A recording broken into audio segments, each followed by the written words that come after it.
오늘 다윗 이야기 17번째 시간입니다. 아름다운 관계라는 제목으로 하나님 말씀 함께 나누겠습니다. 여러분, 세상에는 악연이라고 여겨지는 사람이 종종 있습니다. 마치 로미오와 줄리엣의 가정 집안처럼 내 의도와는 다르게 도저히 친해질 수 없을 것 같은, 가까이 할 수 없을 것 같은 그런 사람을 만날 때가 있습니다. 생각나는 사람 있으세요? 직장에서 만났든지 세상에서 만났든지 참 악연인 것 같다. 그런데 오늘 본문에 소개되어지는 이 다윗과 무비보셋의 관계가 바로 그런 관계라고 할 수 있습니다. 다윗은 사울의 뒤를 이어서 이스라엘의 왕이 되었습니다. 이러한 상황이 우리가 하나님의 말씀을 알고 그분의 뜻을 알기 때문에 괜찮을 수 있지만, 하나님의 뜻을 배제한 사울의 집안의 입장에서만 본다면 다윗은 반역자입니다. 역모를 꾸민 반역자라고 할 수 있어요. 반면에 무비보셋은 사울의 손자입니다. 왕손이에요. 그러니까 무비보셋은 다윗을 볼 때 원수의 집안이라고 생각할 수 있습니다. 뿐만 아니라 이 무비보셋이 5살 때 할아버지 사울과 아버지 다윗이 전쟁터에서 죽게 됩니다. 당시에 왕이 죽으면 그 왕의 가족들도 즉각적으로 죽게 되는 경우가 많았기 때문에 적들이 죽이든지 아니면 그 왕의 자리를 탐하는 가족들에게도 죽을 수가 있었습니다. 그래서 사울이 죽었다고 하는 말을 듣고 무비보셋의 유모가, 그가 어렸을 때 무비보셋을 등에 업고 뛰어 도망가다가 무비보셋을 놓쳐서 두 다리가 부러져서 평생 불구로 살게 되었습니다. 뿐만 아니라 그 다음에도 무비보셋은 다윗의 나라가 평안해지니까 나타나지 못하고 평생을 숨어서 살아야 됐습니다. 그러니까 다윗과 무비보셋은 악연이라고 할 수 있는, 가까이 하기엔 너무 먼 당신이에요. 그런데 이 두 사람의 이야기를 통해서 우리는 이 세상의 상식을 뛰어넘는 너무 아름다운 신앙인의 모습을 보게 됩니다. 요즘 텔레비전에 나오는 이야기들, 드라마를 보아도 막장 드라마다 그런 이야기 하지 않습니까? 좀 마음이 불편하고, 세상에서 들려오는 이런저런 사건을 보아도 마음이 여간 안타깝고 불편한 것이 아닙니다. 자, 이런 상황에서 다윗과 무비보셋 이 두 사람에게서 보여지는 관계가 너무나 아름답고, 하나님이 분명히 이 시대에 저와 여러분들에게 주시는 메시지가 있다고 믿습니다. 자, 오늘날 우리 그리스도인들이 세상을 아름답게 살 수 있는, 그리고 아름다운 인간 관계를 유지할 수 있는 중요한 원리가 있다면 무엇일까요? 첫째로, 무엇보다도 우리 모두가 하나님의 은혜를 경험해야 됩니다. 자, 우리 모두가 다 하나님의 은혜를 경험해야 돼요. 믿음의 사람이 먼저 은혜를 경험하고 그 경험된 은혜로 말미암아 아름다운 관계가 유지되기를 하나님께서 원하시는 것입니다. 자, 오늘 본문 1절 말씀 보세요. 1절 시작. 다윗이 이르되 사울의 집에 아직도 남은 사람이 있느냐? 내가 요나단으로 말미암아 그 사람에게 은총을 베풀리라 하니라. 자, 다윗이 어느 날 사람을 불러가지고 말하기를, 사울의 집에 남은 자가 있냐? 내가 그에게 은총을 베풀겠다. 이렇게 이야기합니다. 아마 오늘 본문 이전에, 그러니까 사무엘하 8장에서 9장 사이에는 상당한 시간의 차이가 있다고 여겨집니다. 그러니까 다윗이 왕이 된 다음에 곧바로 이 사건이 있었던 것이 아니고, 하나님이 다윗에게 복을 주시고 그리고 나라도 제법 평안해졌을 때에 그에게 생겨진 일이에요. 언제부터인지 다윗의 마음 가운데 무거운 부담감이 있었어요. 첫째 부담감 뭐냐면 하나님의 법궤에 대한 부담감이었죠. 그 법궤를 가져오기를 원했고 그 법궤를 위해서 성전 짓기를 원했던 부담감이 있었는데, 자, 그 문제가 해결되고 보니까 이제는 사울 집안에 대한 부담감이 찾아오게 된 거예요. 이 문제도 내가 해결돼야 되겠다. 여기서 중요한 신앙의 원리를 우리가 생각하게 됩니다. 자, 우리가 하나님을 사랑하고 하나님과의 관계가 잘 회복이 되면 그 다음에는 이웃을 사랑하고 이웃과의 관계를 잘 회복해 나가는 것이 바른 신앙생활입니다. 그러니까 다윗이 그걸 한 거예요. 자, 하나님하고 해야 될 일을 하니까 자기 주변 정리를 아주 은혜롭게 해나가는 것입니다. 그런데 다윗이 이 사울을 생각할 때에 늘 마음에 두 마음이 들었을 거예요. 하나는 사울에 대한 분노와 상처입니다. 아시는 바와 같이 사울의 터무니없는 질투로 인해서 다윗이 당한 고난이 얼마나 대단했습니까?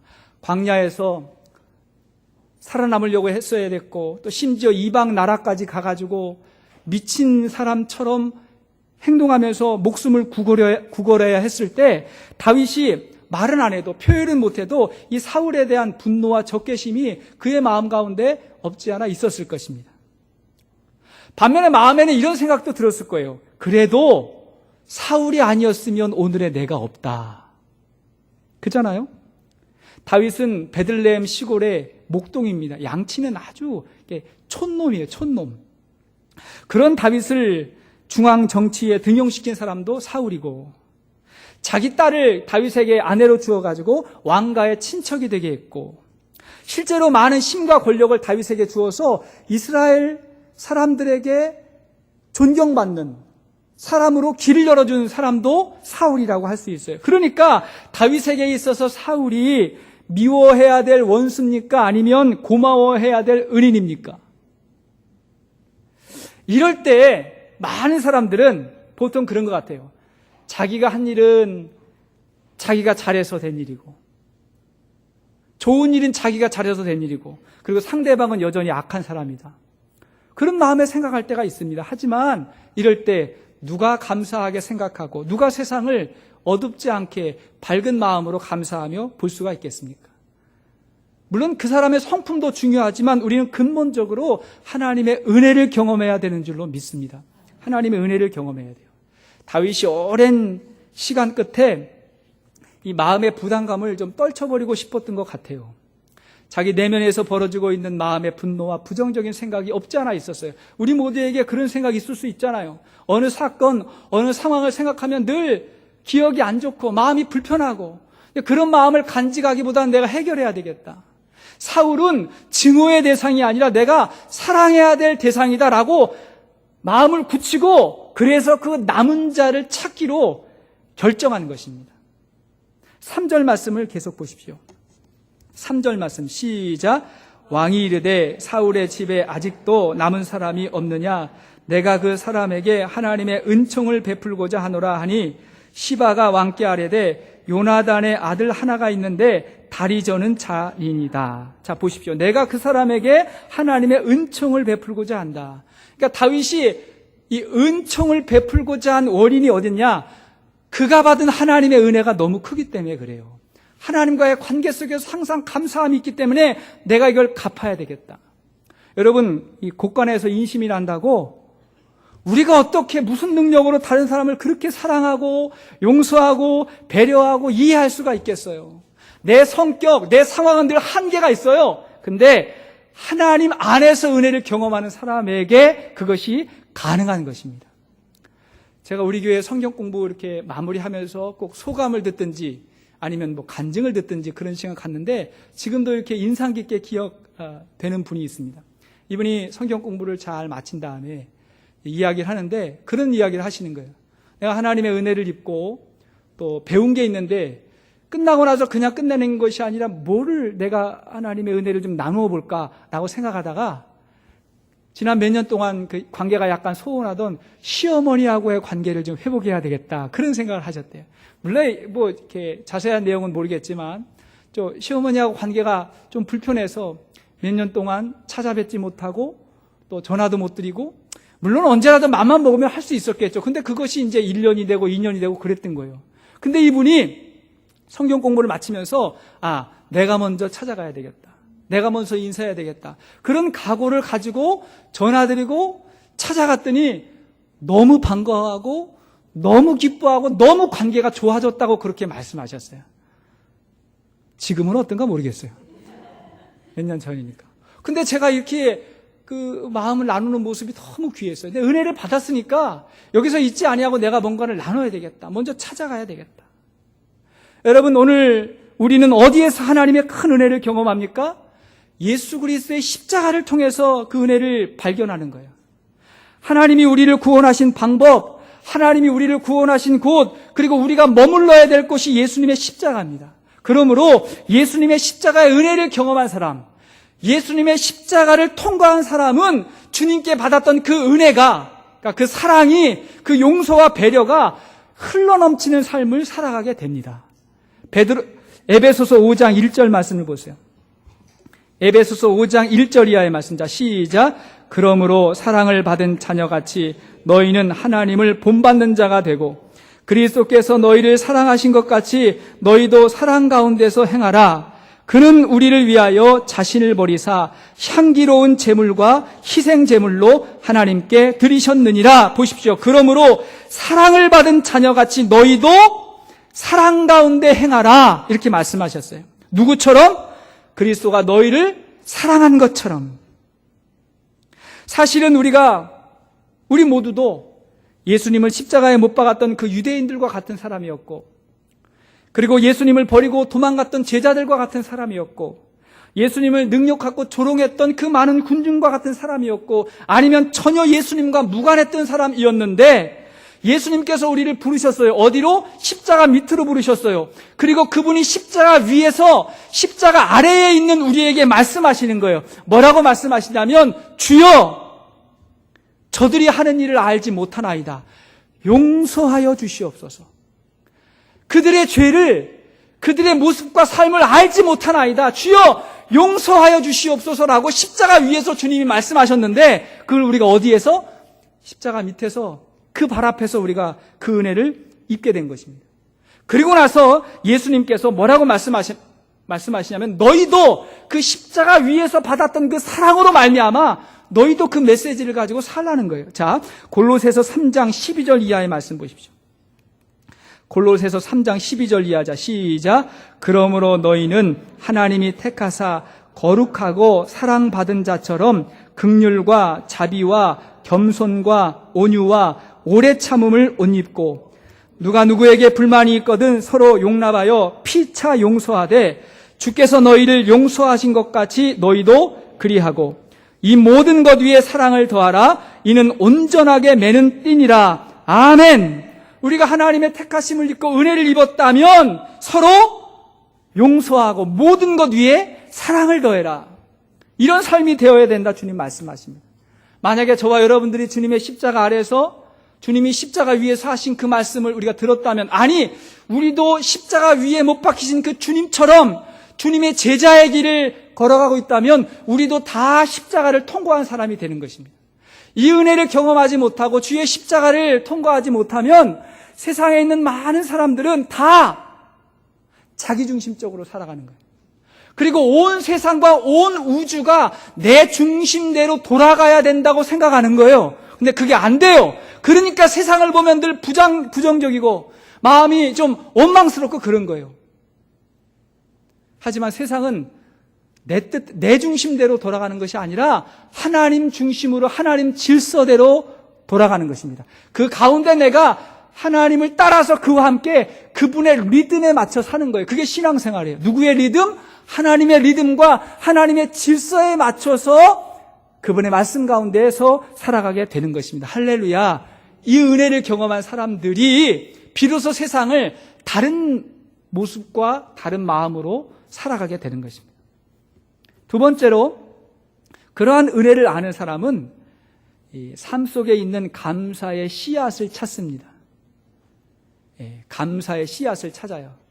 우리가 목장에서 한 주 동안 감사했던 것이 무엇입니까? 라고 이야기할 때 모든 게 다 감사했어요 라고 말한다면 그냥 추상적인 감사지만 그 삶 가운데 하나님이 심어놓은, 그러니까 사람을 통해서나 상황을 통해서나 하나님이 심어놓은 그 감사의 씨앗을 붙잡고 그걸 감사할 줄 아는 삶이 시작된다는 것입니다. 여러분, 다윗이 사울의 가문에게 이제 은총을 베풀고자 해서 전에 사울의 집에서 종이었던 시바라고 하는 사람을 찾았습니다. 그를 불러가지고 사울의 집에 남은 사람이 있느냐 하고 말하니까 시바가 이 무비보셋의 존재를 말해주는 거예요. 그가 지금 어느 집에 살고 있는데 그가 여차여차 해가지고 지금은 다리를 쓰지 못하는 불구가 되었습니다 라고 이야기하니까 다윗이 빨리 그를 데려오게 해요. 그리고 나서 다윗 앞에 무비보셋이 딱 서게 됐어요. 근데 여러분 생각해 보세요. 다윗이 하나님과의 관계 속에서 받은 은혜 때문에 내가 뭔가 사울의 가문에 은혜를 베풀어야 되겠다라고 생각하고 사람을 찾아가지고 딱 불렀는데 눈앞에 무비보셋이 딱 서 있는 거예요. 근데 그 무비보셋을 보니까 사울에게 두 모습이 오버랩되는 거예요. 한 사람은 누가 보였냐? 사울의 모습이 보이는 거예요. 무비보셋은 처음 보는 사람이고 딱 보니까 사울의 모습이 보여요. 자기를 그렇게 힘들게 했고 어렵게 했던 그 사울의 모습이 보입니다. 다른 한 사람은 누구예요? 아버지 요나단의 모습이 보이는 거예요. 두 모습이 딱 보이는 거예요. 요나단은 누굽니까? 다윗과 절친한 친구였고 다윗의 생명을 구해줬던 사람이었고 어찌 보면 이 요나단은 다윗하고 라이벌일 수도 있었는데 요나단이 다윗에게 모든 것을 양보했던 그 사랑하는 친구, 자기를 사랑해줬던 요나단의 모습이 보이는 거예요. 자, 이 상황 가운데 다윗이 사울의 모습과 흔적을 찾은 것이 아니라 요나단의 모습으로 무비보셋을 대했던 것입니다. 7절 말씀을 보십시오. 7절 시작. 다윗이 그에게 이르되 무서워하지 말라. 내가 반드시 내 아버지 요나단으로 말미암아 내게 은총을 베풀리라. 내가 내 할아버지 사울의 모든 밭을 다 내게 도로 주겠고 또 너는 항상 내 상에서 떡을 먹을지니라 하고. 자, 무비보셋이 두려웠습니다. 이제 뒤늦게 나를 찾은 것은 나를 죽이기 위함이 아닌가 이렇게 두려웠으니까 다윗이 뭐라 그래요? 무서워하지 말라. 그러면서 하는 이야기가 뭐냐면 내가 반드시 요나단으로 말미암아 내게 은총을 베풀리라. 누구 때문에? 요나단으로 말미암아. 내가 하나님의 은혜를 입은 건 맞는데 구체적으로 네 아버지 요나단을 통해서 하나님 나에게 베풀어줬던 그 감사의 씨앗을 내가 잃어버리지 아니하고 네 아버지로 인해서 내가 너에게 은혜를 베풀겠다. 이렇게 이야기한 것입니다. 여러분, 이것이 그렇게 쉬운 것이 아닙니다. 예를 들어서 어떤 사람이 갑자기 부모를 잃고 친척집에서 얹혀 살았다고 생각을 해보세요. 그러면 일단 이 상황은 그 사람을 돌봐주는 친척집이 고마운 것이고 은혜를 입은 거예요. 여러분, 사랑을 입은 겁니까? 은혜를 입은 겁니까? 물론 아픔도 있었겠지만, 돌아가신 아픔도 있겠지만 지금은 은혜를 입고 있는 상황인 거예요. 그런데 보통 사람이 그렇지가 않습니다. 지금 이 친척이 잘해주는 거, 사랑해주는 거, 그런 건 잘 생각하지 않고 자신이 받았던 서운함, 서러움 이런 건 가슴에 묻어두고 살아가게 될 때가 많아요. 나를 서럽게 하는구나, 나를 구박하는구나, 이것은 크게 느껴지고 내가 받았던 은혜에 대해서는 별로 그렇게 와닿지 않는 거예요. 사랑받은 것은 당연하게 생각하고 잔소리 듣고 야단받은 것은 너무 크게 생각해서, 그래서 옛 어른들이 하셨던 말 가운데 오죽하면 검은 머리 짐승은 집에 들이는 게 아니라고. 이게 무슨 이야기입니까? 잘해줘도 사람이 받은 은혜는 생각하지 아니하고 서운했던 것들, 불평할 만한 것들, 그런 것들을 너무 많이 생각하게 되더라. 그러나 하나님의 은혜를 생각하는 사람은 그렇지 않는다는 거예요. 여러분, 이와 같은 상황 가운데 우리는 두 가지를 기억해야 됩니다. 두 가지. 첫째는 뭐냐면 사람이 늘 이기적이다. 그래서 늘 자기중심적으로 생각한다. 저와 여러분도 마찬가지입니다. 모든 사람은 다 이기적입니다. 이걸 인정해야 돼요. 두 번째는 뭐냐면 어쩌면 지금보다 더 나쁜 상황이었을 수도 있었다는 것을 기억하십시오. 그래서 현재를 감사해야 돼요. 자, 이런 생각을 누가 할 수 있겠습니까? 하나님의 은혜를 아는 사람. 그리고 그 하나님이 이런저런 상황을 통해서 은혜의 씨앗들을 내 삶 가운데 심어 놓았다는 것을 알 때 비로소 나 중심적으로 살지 아니하고 현재를 감사하며 살 수 있게 되는 것입니다. 지난 목요일에 있었던 일입니다. 지난 목요일에 저하고 아내하고 이제 아침을 먹고 있는데 갑자기 아내가 얼굴색이 바뀌더니 깜짝 놀라는 거예요. 깜짝 놀라면서 왜 그러냐 그랬더니 큰일 났다고. 기원이 여권을 안 만들었다는 거예요. 굉장히 심각한 일이 벌어졌어요. 여권을 안 만들었다는 거예요. 왜냐하니까 이 기원이는 미국에서 태어났기 때문에 저희는 한국 여권이 다 있습니다만 기원이는 일단 미국 여권을 만들었어요. 미국 여권이 오래전에 만들어 있는데 이것만 가지고는 안 되고 얘는 한국에 가려면 한국 비자가 있든지 한국 여권이 있든지 그게 있어야 되거든요. 근데 미국 여권은 미리 만들어 놓고 그 다음에 이제 때 되면 되겠지 하고 그냥 바쁘게 지나다가 그냥 잃어버린 거예요. 그리고 목요일날 아침에 이걸 잊었다는 사실을 알게 됐어요. 그때 머리에 짧은 순간에 여러 가지 생각이 들더라고요. 이번에 못 가겠다 라는 생각, 아니면 얘만 빼놓고 가야 되겠다 하는 생각이 들었다가 갑자기 제가 우리 아내에게 당신은 그동안 그것도 안 만들어 놓고 뭐 했냐고, 우리 아내는 저에게 그럼 당신은 내가 다른 거 준비할 때 뭐 했냐고, 속으로 그렇게 아마 말했을 거예요. 속으로는 하여튼 그런 생각 했을지도 몰라요. 그런데 그런 생각 안 하고 우리 두 사람이 뭐라 했냐면, 지금이라도 알게 돼서 너무 감사하다. 하루만 늦었어도 안 될 텐데 이게 까맣게 잊었거든요. 근데 지금이라도 알게 돼서 너무 감사하다. 그리고 하여튼 지난 일주일 동안 제일 감사했던 날이 그 순간이었어요. 그래가지고 이제 전화 걸고 뛰어가고 막 해가지고 만들게 됐는데, 여러분 보십시오. 성경에는 심은 대로 거둔다라고 하는 원리가 있을 뿐만이 아니라, 얻는 것이 있으면 잃는 것도 있고, 잃는 것이 있으면 반드시 그 일로 말미암아 얻게 되는 것도 있는 거예요. 그러면 믿음의 사람은 관점과 시선을 바꿔서 지금 있는 것, 얻게 된 것, 그걸 가지고 하나님 앞에 감사의 씨앗으로 여기고 주님 앞에 나아갈 수 있기를 바랍니다. 그런 시선으로 남편들이 아내를 보고 감사하는 거예요. 아침에 일어나가지고 날 위해 밥 해주는 사람, 그거 하나만으로도 얼마나 감사해요. 아니면 안 되잖아요. 아내들은 남편분 보면서 항상 감사해야 됩니다. 누가 나에게 단돈 1불이라도 공짜로 갖다 주겠어요? 누가? 근데 남편들이 많건 적건 갖다 주잖아요.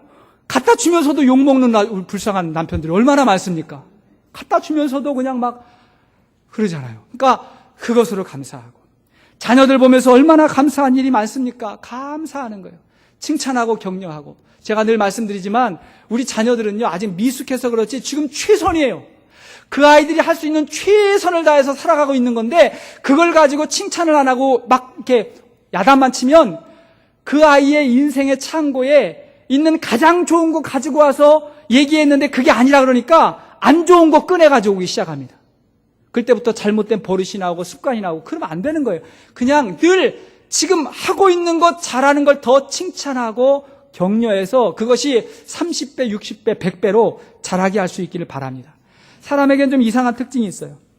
좋은 소문과 칭찬에는 별 관심이 없는데 나쁜 소문에 관심이 많아요. 그래서 매일매일 들려오는 사건, 신문 이런 걸 보면 항상 사건이에요. 싸움이에요. 갈등이에요. 그래야 또 사람들이 관심을 가지고 볼 때가 많습니다.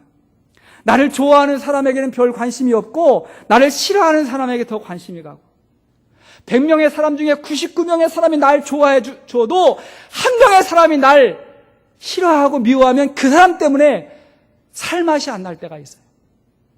어차피 세상에 있는 모든 사람들이 다 나를 좋아하지 않습니다. 예수님도 십자가 위에서 조롱받고 비난받았어요. 그러니까 어떻게 해야 돼요? 지금 되어지고 있는 상황과 관계 속에서 하나님 앞에 감사의 이렇게 삶을 살 수 있기를 바랍니다. 여러분, 이 무비보셋을 보십시오. 이 무비보셋도요, 대단한 사람입니다. 8절 말씀 보십시오.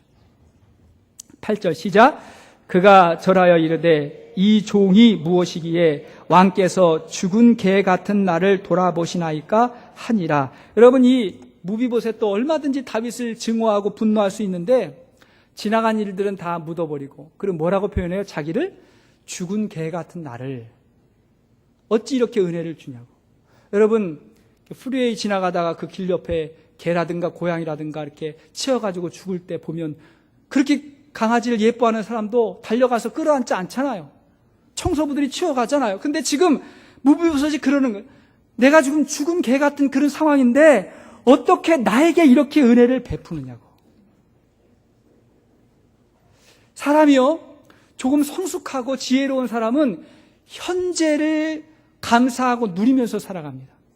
근데 사람이 조금 이렇게 미숙하거나 지혜가 없으면 늘 두 가지를 생각하는데, 지나간 과거에 대해서 항상 후회하고 원망하고, 다가올 미래에 대해서 항상 두려워하고, 그래서 현재를 잃어버리는 거예요.